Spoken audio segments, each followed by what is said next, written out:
Kimya kimya, Yanga afikia hapa na mshambuliaji huyu hatari barani Afrika.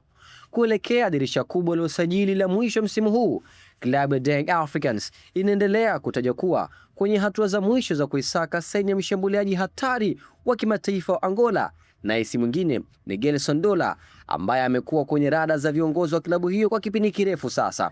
Taarifa zinazunguka ndani ya soka la Afrika Mashariki zinaeleza kuwa Yanga bado ina nia kubwa ya kuhakikisha inamnasa mshambuliaji huyo kwa ajili ya kuimarisha kikosi kuelekea msimu mpya wa mashindano.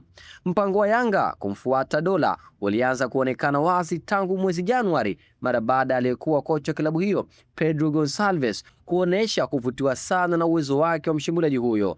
Ripoti mbalimbali zinaeleza kuwa Pedro alikuwa amependekeza jina la Dola kwa viongozi wa Young Africans kama sehemu ya mkakati wa kuongeza nguvu kwenye safu ya ushambuliaji ya timu hiyo. Katika kipindi hicho, Pedro Gonçalves aliamini kuwa Dola angekuwa mchezaji muhimu ndani ya mfumo wake kutokana na uzoefu mkubwa alionao kwenye soka la kimataifa pamoja na uwezo wake wa kufunga mabao katika mazingira yenye ushindani mkubwa kwelikweli. Hali hii ilimfanya jina la mshambuliaji huyo kuanza kujadiliwa kwa uzito ndani ya mipango usajili ya Yanga kuelekea msimu huu. Licha ya mabadiliko yaliyotokea hivi karibuni kwenye benchi la ufundi la Yanga, taarifa zinaweza kuwa mpango wa kumfuata Dola haujapoa. Inaweza kuwa viongozi wa juu wa Young Africans tayari walikuwa wameshaanza kulifanyia kazi faili lake kwa kina kabla ya kuondoka kwa Pedro Gonçalves. Hali hiyo inaonyesha kuwa klabu hiyo bado inaendelea kuamini kuwa mshambuliaji huyo anaweza kuwa nyota muhimu kwenye kikosi chao.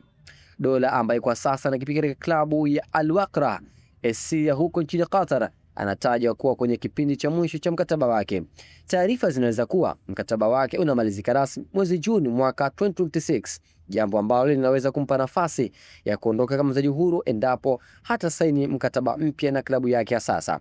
Hata hivyo, imeongeza ushindani mkubwa kuwania saini yake, huku klabu mbalimbali zikianza kufuatilia kwa karibu maendeleo ya mazungumzo yake. Kwa upande wa Yanga, uji wa Dola unaweza kuwa sehemu ya mpango wa kuendeleza kujenga kikosi chenye ushindani mkubwa ndani ya Tanzania pamoja na michuano ya kimataifa. Je, una maoni gani kuhusu mchezaji huyu mpya? Unadhani atakuwa chaguo sahihi pale Young Africans hususan kwenye eneo la ushambuliaji kuongeza nguvu ambalo kwa sasa linaonekana kuwa butu? Tuandikie maoni yako kupitia channel yetu YouTube @DH Media, lakini kikubwa usiache kusubscribe ili kwanza kupata habari zote moto kemkem za kimichezo ndani na nje ya nchi. Kwa hana mengine zaidi, unaweza kutufuatilia katika mitandao yetu yote kijamii kama Instagram, Facebook, X na kwingineko @DH Media.